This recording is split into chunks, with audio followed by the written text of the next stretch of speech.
നല്ല മൂടലുണ്ട് കേട്ടോ. കാലാവസ്ഥ ഇങ്ങനെ രാവിലെ തന്നെ നല്ല മൂടലാണ്. അപ്പോൾ ഈ അസം ഡിസ്ട്രിക്റ്റ് എന്ന് പറയുന്നത് സമുദ്രനിരപ്പിൽ നിന്ന് 3000 അടി ഉയരത്തിലുള്ള ഒരു പ്രദേശമാണ്. അതുകൊണ്ട് തന്നെ ഇവിടെ നല്ല തണുപ്പാണ്, പ്രത്യേകിച്ച് ഡിസംബർ മാസമാണല്ലോ. അപ്പോൾ മഞ്ഞുണ്ട് നല്ല രാവിലെ. ഹായ്, നമസ്കാരം. നമ്മുടെ ഈ കർണാടക യാത്ര തുടരുകയാണ്.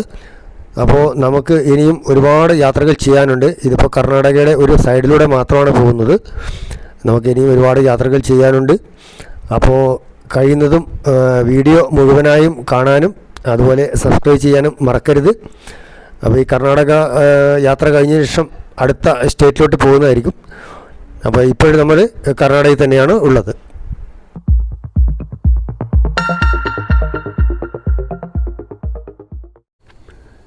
ഇത് വേലൂരിനടുത്ത് തന്നെയുള്ള ഒരു യാഗച്ചി ഡാം ആണ് കേട്ടോ. ഒരു 5 ഷട്ടറാണുള്ളത്. അകത്തേക്ക് ഷട്ടറിൻ്റെ അവിടത്തേക്കൊന്നും എൻട്രി ഇല്ല. ഡാമിൻ്റെ മുകളിലേക്ക് നമുക്ക് ഈ ഔട്ട് സൈഡിൽ നിന്ന് കാണാം. വെള്ളം ഫുള്ളാണ്. വട്ട തോണിയിലവിടെ കുറേ ആൾക്കാർ മീൻ പിടിക്കുന്നുണ്ട് രാവിലെ. ഉണ്ടോ? നിറച്ച് വെള്ളമാണ്, നിറയെ വെള്ളമാണ് കേട്ടോ. ഈ ഡാമിൻ്റെ പേരാണ് യാഗച്ചി ഡാം. അത് ബേലൂരുമായിട്ട് ബന്ധപ്പെട്ട ഒരു ഡാമാണ്. ബേലൂർ ചെന്നകേശ സ്വാമി അദ്ദേഹത്തിൻ്റെ അവിടെയായിട്ടുള്ള ബന്ധപ്പെട്ട ഒരു ഡാമാണിത്. യാഗച്ചി നദിക്കാണ് ഈ ഡാം കെട്ടിയിരിക്കുന്നത്. ഇതൊക്കെയാണ് ബേലൂർ വിശേഷങ്ങൾ. അപ്പോൾ നമ്മൾ ബേലൂർ വിട്ട് ഇവിടുന്ന് പുറപ്പെടുകയാണ് അടുത്ത സ്റ്റേഷനിലോട്ട്. അപ്പോൾ നമ്മൾ ബേലൂരിൽ നിന്ന് വിട്ടിട്ട് ഇപ്പോൾ ഹളേബീഡ് എത്തിയിരിക്കുന്നു കേട്ടോ. ബേലൂരിൽ നിന്ന് ഒരു 18 കിലോമീറ്റർ വന്നു കഴിഞ്ഞാൽ നമുക്ക് ഹളേബീഡ് ഹൊയ്സലേശ്വര ടെമ്പിൾ ഹിസ്റ്റോറിക്കൽ പ്ലേസിൽ നമ്മൾ എത്തുവാണ്. ഇവിടെ എത്തി നമ്മൾ ബ്രേക്ക്ഫാസ്റ്റ് കഴിച്ചു. റവ ഇഡ്ഡലി ആയിരുന്നു രാവിലെ കഴിച്ചത്. അത് കഴിച്ചു. അപ്പോൾ ഇനി അതിനകത്ത് എൻട്രൻസിനകത്തോട്ട് കയറുവാണ്. ഇതാണ് ഹളേബീഡ് സർക്കിളാണ്, ട്രാഫിക് സർക്കിൾ. ഇവിടെ പുതിയ റോഡ് വർക്കൊക്കെ നടക്കുന്നു. ഇത് ഹളേബീഡ് ബസ് സ്റ്റാൻഡാണ്. ബസ് സ്റ്റാൻഡ് ഇതിൻ്റെ പിറകിലാണ് ബസ് ഡിപ്പോ. ഇത് ബസ് സ്റ്റാൻഡ്, ഓട്ടോ സ്റ്റാൻഡ്. ഇതിൻ്റെ പിറകിലാണ് ബസ് സ്റ്റാൻഡ്. രാവിലെ തന്നെ അയ്യപ്പ ഭക്തന്മാരുടെ സ്വാമിമാരുടെ തിരക്കാണ് കേട്ടോ. ഫുള്ള് സ്വാമിമാരാണ്. ആന്ധ്രയിൽ നിന്നും കർണാടകയിൽ നിന്നും ഒക്കെ വരുന്ന സ്വാമിമാർ ഇഷ്ടം പോലെ വാഹനങ്ങൾ ഇവിടെ വന്നിട്ട് ടൂറിസ്റ്റുകാർ വന്നിട്ടുണ്ട്. ഇതൊക്കെ ആണ് സംഭവം കേട്ടോ. അതിനകത്താണ് നമുക്ക് കയറേണ്ടത്.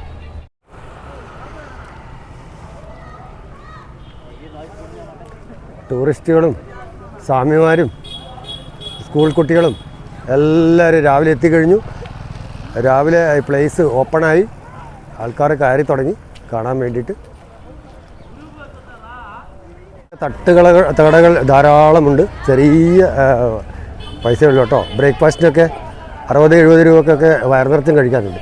പിന്നെ വലിയ നിലയിലുള്ള KTDC ഉണ്ട്, അതായത് കർണാടക ടൂറിസം ഡെവലപ്മെൻറ്റ് കോർപ്പറേഷൻ്റെ ഹോട്ടലുകളുണ്ട് വലുത്, AC നോൺ AC.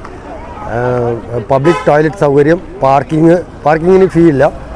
ബേലൂരിൽ 50 രൂപ ഫീസായിരുന്നു, ഇവിടെ പാർക്കിംഗ് ഫ്രീ ആണ്.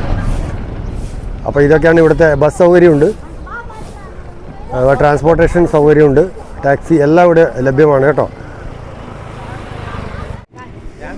ഈ കോംപ്ലക്സിനകത്തേക്കുള്ള എൻട്രൻസ് ഗേറ്റാണ് കേട്ടോ.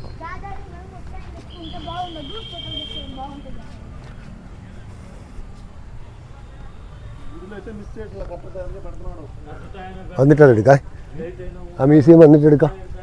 ഇത് ചെയ്തതിൻ്റെ ബാക്കിയുള്ള സ്ഥലം ഒക്കെ ആദ്യമൊക്കെ അത് മറ്റേ സൈഡിൽ നിന്നായിരുന്നു എൻട്രൻസ്. ഇപ്പോൾ തിരിച്ചിട്ട് ഇവിടെ പാർക്കിംഗ് സൗകര്യമൊക്കെ ആക്കിയിട്ട് ഇതുവഴി ആക്കിയിട്ടുണ്ട്. ഗാർഡനിങ് ഒക്കെ ചെയ്ത് മനോഹരമാക്കി നിർത്തിയിരിക്കുകയാണ്.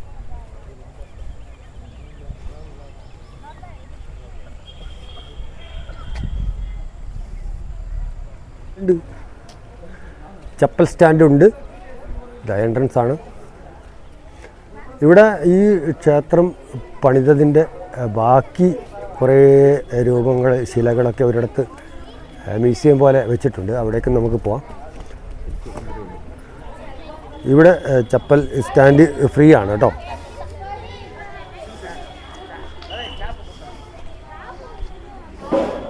ബേലൂർ 5 രൂപ കൊടുക്കണമായിരുന്നു, ഇവിടെ ഫ്രീ ആണ്. ഇല്ല, ചപ്പൽ സ്റ്റാൻഡ് ഫ്രീ എന്ന് എഴുതി വെച്ചിട്ടുണ്ടോ. കുട്ടികളൊക്കെ രാവിലെ തന്നെ എത്തി ഫോട്ടോ പോഷൻ ചെയ്യുകയാണ്.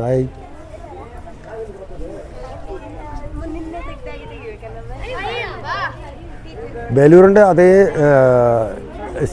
അതേ സ്റ്റൈൽ തന്നെയാണ് ഹളേബീഡും ചെയ്തിരിക്കുന്നത്. അത് സെയിമാണ്. പെട്ടെന്ന് നമുക്ക് കൺഫ്യൂഷൻ ആക്കുന്ന ഒരു ഫോട്ടോ കണ്ടു കഴിഞ്ഞാൽ ഒരു കൺഫ്യൂഷൻ ആക്കുന്ന രീതിയിലാണ്. പക്ഷേ അതെന്ന് പറഞ്ഞാൽ വളരെ വിശാലമായ ഒരു കോംപ്ലക്സാണ്. ഇത് അത്രയുള്ള, ഇത് മെയിനായിട്ടുള്ള ഒരു സിംഗിൾ കോംപ്ലക്സിലാണ് നിൽക്കുന്നത്. പിന്നെ ഒരു പ്രത്യേകത എന്ന് പറഞ്ഞാൽ ഇവിടെ നന്ദിയുടെ വലിയൊരു പ്രതിമയുണ്ട്, ഒറ്റക്കല്ലിൽ തീർത്ത വലിയൊരു ശില്പം. ബാക്കിയൊക്കെ സെയിമാണ് ഏകദേശം. അല്ലോ, ഇതാണ് തറനിരപ്പിന് ഏകദേശം ഒരു 5 അടി ഉയരത്തിലാണ് മെയിൻ ബിൽഡിംഗ് നിൽക്കുന്നത്. 1 ഇഞ്ച് പോലും സ്ഥലം ഫ്രീ ആയിട്ടില്ല, എല്ലാം ശില്പങ്ങളെ കലകയായിട്ടാണ്. പ്ലെയിൻ ആയിട്ടുള്ള സ്പേസ് വളരെ കുറവാണ്. കുട്ടികളൊക്കെ രാവിലെ തന്നെ കയറി കണ്ടിട്ട് ഇറങ്ങി തുടങ്ങി കേട്ടോ. ഫോട്ടോ പോഷന് വേണ്ടിയിട്ട് നിൽക്കുകയാണ്.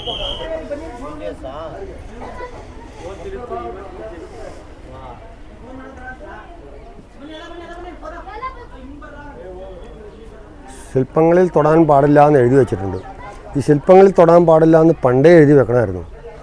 എല്ലാവരും വിസിറ്റേഴ്സൊക്കെ വന്നിട്ട് തോണ്ടിയിട്ട് ചില ഇതിൻ്റെ വിരലുകൾ അതൊക്കെ വളരെ മൈന്യൂട്ടായിട്ട് വളരെ ചെറിയ ശില്പങ്ങളാണ്. അപ്പോൾ നമുക്കത് കൈയോട് പിടിച്ച് തിരിച്ചു കഴിഞ്ഞാൽ ചിലപ്പോൾ ഓരോന്നൊക്കെ കടന്ന് പൊട്ടി വരാൻ സാധ്യതയുണ്ട് കേട്ടോ. വളരെ നൈസാണ്. അതിൻ്റെ ആ പണ്ട് കാലങ്ങളിലുള്ള ഫിനിഷിംഗ് ഒക്കെ പോയി. അപ്പോൾ തൊടാതിരിക്കുന്നതായിരിക്കും ബെറ്റർ. ഇനിയും വരുന്ന തലമുറക്ക് കാണണമെങ്കിൽ ഇതൊക്കെ ഇതുപോലെ തന്നെ ആരും ദ്രോഹിക്കാതെ നശിപ്പിക്കാതെ ഇരിക്കണം. ബേലൂരിൽ കണ്ട അതേപോലെ തന്നെ ഇതിൽ ഒരു സ്റ്റാർട്ടിംഗ് ഉണ്ട്, അവിടെ നിന്ന് തുടങ്ങുന്നതാണ്.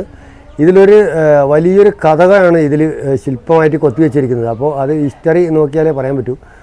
അപ്പോൾ ഇതിലും ഒരു വലിയൊരു സ്റ്റോറി ഇതിനകത്ത് ഒളിഞ്ഞിരിപ്പുണ്ട്. ഇതൊക്കെ കണ്ടോ. പൂക്കളൊക്കെ നിറയെ, പ്രത്യേകിച്ച് കർണാടക ഈ ക്ലൈമറ്റിൽ പൂക്കളുടെ കാര്യം പറയണ്ടല്ലോ കേട്ടോ. എന്തോടെ കരിങ്കല്ലിൽ തന്നെ പല തരം കരിങ്കല്ലുണ്ടല്ലോ. അപ്പോൾ ഇത് കുറച്ചുകൂടി നമുക്ക് ശില്പങ്ങൾ ചെയ്യാൻ പറ്റുന്ന സ്മൂത്തായ കരിങ്കല്ലാണ് കേട്ടോ. വെണ്ണക്കല്ല് പോലെയുള്ളതിൻ്റെ ഒരു കറുത്ത ഒരു കളറാണിത്. അപ്പോൾ ഇതിലെന്ന് പറഞ്ഞാൽ ശില്പങ്ങൾ നമുക്ക് മറ്റേതൊക്കെ ഒടിച്ചെടുക്കണമെന്ന പോലെ ഇത് നമുക്ക് ചുരണ്ടിയിട്ടൊക്കെ ചെയ്യാൻ പറ്റുന്ന ചില ഉളികൾ കൊണ്ട് കുറച്ചും കൂടി സോഫ്റ്റാണ് ഈ കല്ലുകൾ.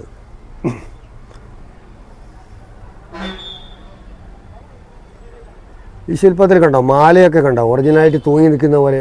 ഇത് കല്ലിലിങ്ങനെ നിൽക്കണമെങ്കിൽ പൊട്ടാതെ ഇത്രയും ഫിനിഷാക്കിയിട്ട് ഒരു മെഷീനറീസും ഇല്ലാത്ത എത്രയോ 100 വർഷങ്ങൾക്ക് മുമ്പ് ഇത്രയും ഫിനിഷായിട്ട് ചെയ്യേണ്ട ആയുധങ്ങളും കാലൊക്കെ ഉടഞ്ഞിരിക്കുന്നു. അതാണ് ഇതിൻ്റെ ഇമ്പോർട്ടൻസ്. യുനെസ്കോയുടെ ലിസ്റ്റിലുള്ളതാണെന്ന്. ഈ ഒരു സീൻ കാണുന്നത് പലർക്കും പല സിനിമകളിലും കണ്ടതായിട്ട് ഓർക്കുന്നുണ്ടാവും. മലയാള സിനിമകളിലും നമ്മളെ പാട്ട് സീനൊക്കെ വരുമ്പോഴേക്കും ക്ലാസിക്കലായിട്ട് വരുന്ന ചിത്രങ്ങളിലൊക്കെ ഇത് ബാക്ക്ഗ്രൗണ്ടായിട്ട് വരുന്ന ഒരുപാട് സിനിമകളുണ്ട്. തമിഴ്, കന്നഡ, തെലുഗു സിനിമകളിൽ ധാരാളം നമുക്ക് കാണാൻ പറ്റുന്നതാണ്. അപ്പോൾ ഏതൊക്കെ സിനിമയാണെന്ന് എനിക്ക് അറിഞ്ഞുകൂടാ. ബേലൂരിലും ഹളേബീഡും അത് രണ്ടും ഒരേ രാജാവിൻ്റെ ഭരണത്തിന് കീഴിലായിരുന്ന സമയത്ത് ചെയ്ത ക്ഷേത്രമാണ്. അതാണ് രണ്ടും ഒരേ ഡിസൈനിൽ, ഒരേ ശില്പിമാരാണ് അവിടെയോടെയും ഒരേ ഡിസൈൻ, ഒരേ എന്താ നമ്മളിപ്പോഴും പറഞ്ഞാൽ ഒരേ സ്കെച്ചിലാണ് ഇത് ചെയ്തിരിക്കുന്നത്. ഏത് സൈഡിൽ നോക്കിയാലും പെട്ടെന്ന് നമുക്ക് ലെഫ്റ്റ് റൈറ്റ് ഒന്നും തിരിച്ചറിയാൻ പറ്റാത്ത വിധത്തിൽ എല്ലാം ഒരേപോലെയാണ് ഇതിൻ്റെ നിർമ്മിതി കേട്ടോ. ഒരേ ഫോട്ടോസ്റ്റാറ്റ് കോപ്പി പോലെ നമുക്ക് തോന്നും. എവിടെ നിന്നും ഒരേപോലെയാണ്.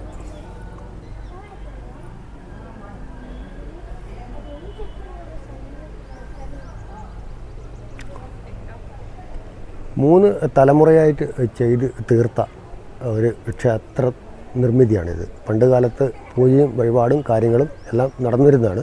പക്ഷേ ഇപ്പോൾ അത് ഒരു ഹിസ്റ്റോറിക്കൽ പ്ലേസ് ആക്കിയിട്ട് നമ്മൾ സംരക്ഷിച്ച് എല്ലാ വിസിറ്റേഴ്സിനും വേണ്ടിയിട്ട് തുറന്നു കൊടുത്തിരിക്കുകയാണ്. അപ്പോൾ വിദേശികളും സ്വദേശികളുമായ സന്ദർശകർ നിത്യവും ആയിരക്കണക്കിന് ഇവിടെ വന്നു പോകുന്നു.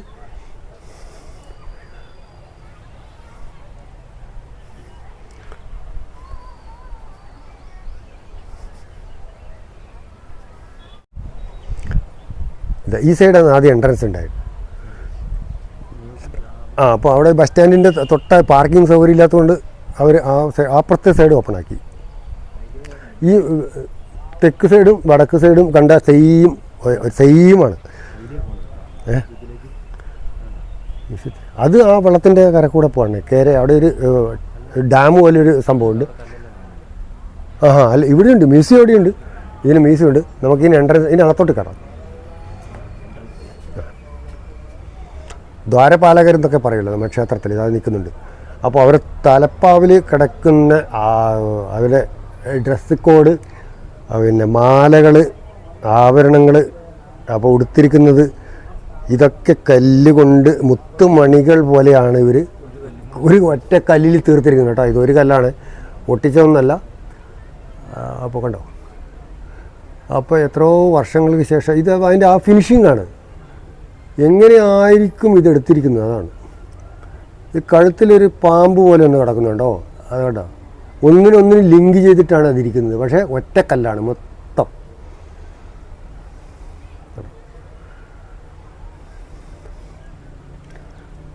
അതെ,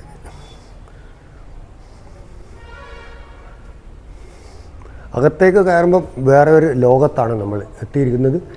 അവിടെ കണ്ടതുപോലെ തന്നെ മൊത്തം കല്ലിലാണ് കണ്ടോ.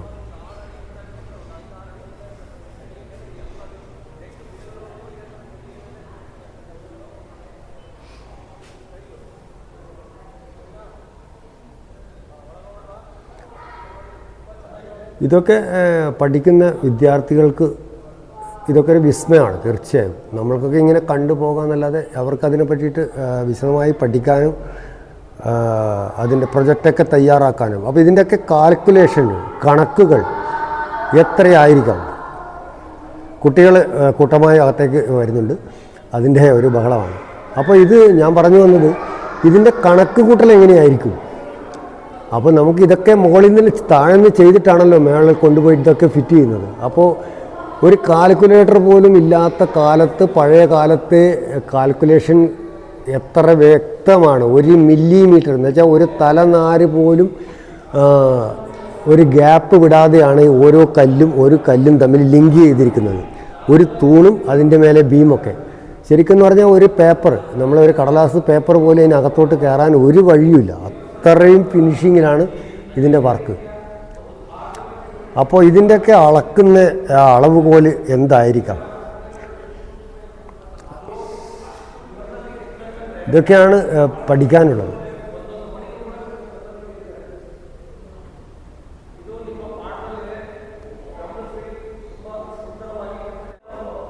ഹൊയ്സലേശ്വര ആണ് ഇതിനകത്ത് ശിവലിംഗമാണ് പ്രതിഷ്ഠ.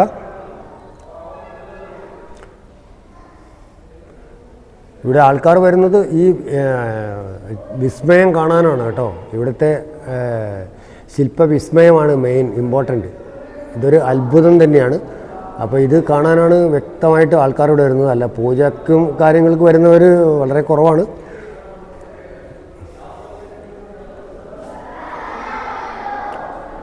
യുനെസ്കോയുടെ അണ്ടറിലാണിത്. അവരാണ് ഇതിനെ നിലനിർത്തുന്നത്.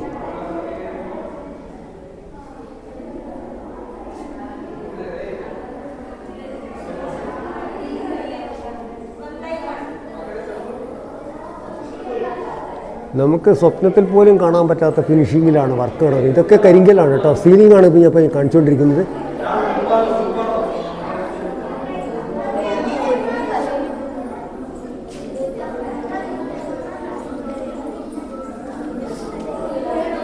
ധാരാളം സ്കൂൾ കുട്ടികൾ വരുന്നുണ്ട് കേട്ടോ, അകത്ത് കയറുന്നുണ്ട്. ഹായ്.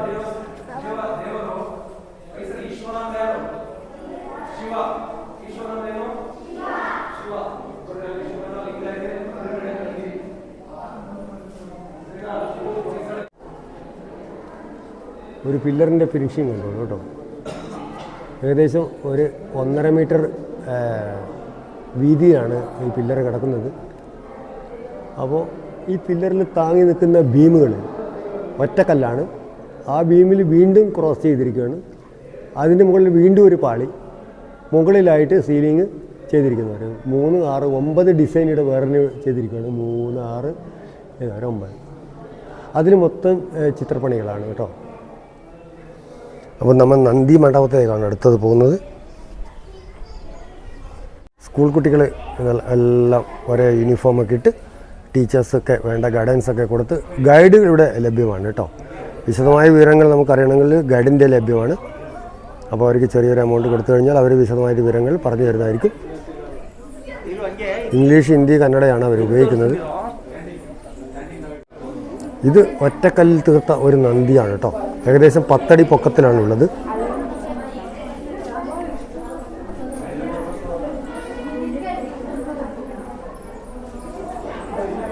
ഇപ്പോൾ വ്യക്തമായി കാണുന്നുണ്ട്. പണ്ടൊക്കെ എന്ന് പറഞ്ഞാൽ ഇതിനകത്ത് ഈ ഒരു ഹാൻഡ് റെയിലിട്ട ഒരു സേഫ്റ്റി ഉണ്ടായിരുന്നില്ല. ആ സമയത്ത് തന്നെ എല്ലാവരും ഇതിനകത്ത് കയറി കുട്ടികളൊക്കെ കുത്തി വരഞ്ഞ് ഇതിനെ കോലം കെടുത്തിയിരിക്കുന്നതാണ് ഈ കാണുന്ന മാർക്കൊക്കെ ഇട്ടിട്ട്. ഇപ്പോൾ ഇതിനെ സംരക്ഷിച്ച് നിർത്തിയിരിക്കുകയാണ്. അകത്തോട്ട് കയറാനോ തൊടാനോ പറ്റില്ല. ഒറ്റ കല്ലിലാണിത് നിർത്തിയിരിക്കുന്നത്.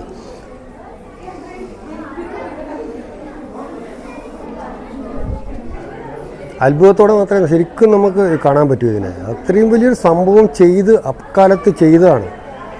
ഇക്കാലത്തൊക്കെ ആണെങ്കിലും നമുക്കാണ് വലിയൊരു 5-10 ക്രെയിന് കാര്യങ്ങൾ ഒക്കെ കൊണ്ടുവന്ന് തൂക്കിയെടുത്ത് വെച്ചൊക്കെ ചെയ്യണ്ടേ.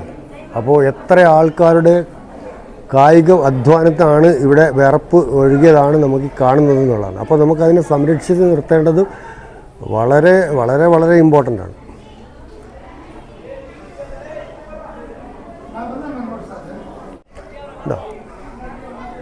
അതൊരു നന്ദി മണ്ഡപമാണ്.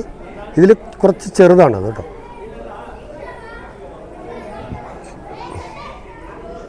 ഇതാണ് ഹളേബീഡു ഹൊയ്സലേശ്വര ടെമ്പിൾ.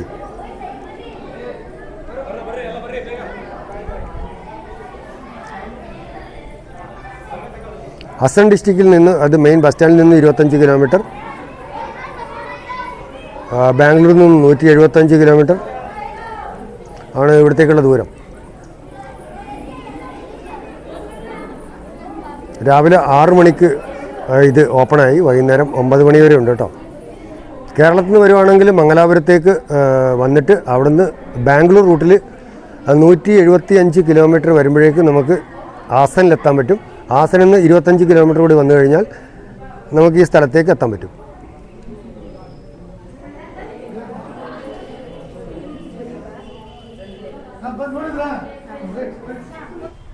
കാലൊക്കെ നല്ല വൃത്തിയിൽ മടക്കി വെച്ച് റിങ്ങൊക്കെ ഇട്ട് കുളമ്പൊക്കെ ഉണ്ടോ അതിൻ്റെ വാലൊക്കെ ഇതിലൂടെ ചുരുട്ടി പുറത്തൊക്കെ ഇട്ട് നല്ല സുഖമായിട്ട് അങ്ങനെ കിടക്കുവാണ്.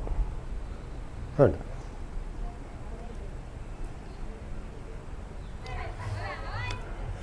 അപ്പോൾ ഹളേബീഡ് എന്ന സ്ഥലത്താണ് ഇപ്പം നമ്മളിപ്പോൾ ഹൊയ്സല രാജവംശത്തിൻ്റെ കാലത്ത് നിർമ്മിക്കപ്പെട്ട കർണാടകത്തിലെ 3 ക്ഷേത്രം കൂടി യുനെസ്കോയുടെ പൈതൃക പട്ടികയിലുണ്ട്. അപ്പോൾ ഇതിൽ ഒന്ന് ബേലൂർ, രണ്ടാമതിപ്പോൾ നമ്മൾ നിൽക്കുന്ന ഹളേബീഡ്, മൂന്നാമത്തത് മൈസൂർ ജില്ലയിലെ സോമനാഥപുര ക്ഷേത്രമാണ് കേട്ടോ. അപ്പോൾ യുനെസ്കോ ആണ് ഇത് സംരക്ഷിക്കുന്നതെന്ന് പറഞ്ഞു. അപ്പോൾ ഹൊയ്സല രാജാവായിരുന്ന വിഷ്ണുവർദ്ധനാണ് ബേലൂർ ചെന്നകേശ ക്ഷേത്രവും ഹളേബീഡ് ഹൊയ്സലേശ്വര ക്ഷേത്രവും നിർമ്മിച്ചത്. അപ്പോൾ 3 തലമുറകളിലായിട്ടാണ് ഇത് നിർമ്മിച്ചത്.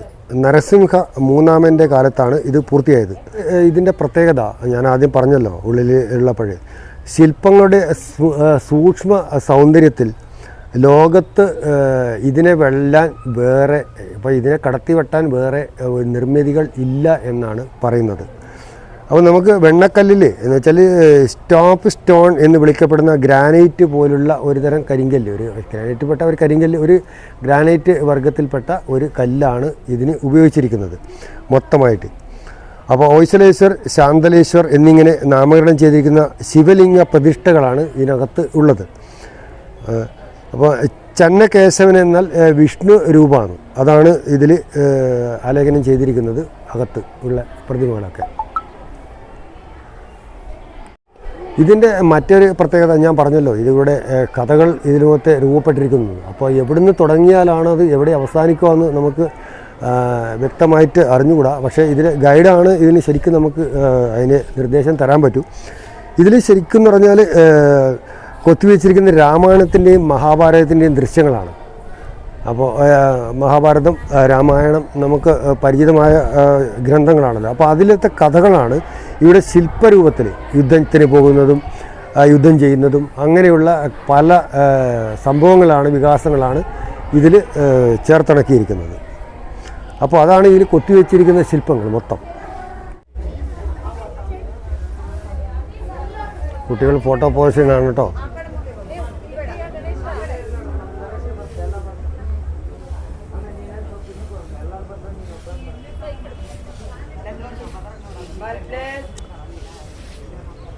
നക്ഷത്രത്തിൻ്റെ രൂപത്തിലാണ് ഇതിൻ്റെ ഫൗണ്ടേഷൻ.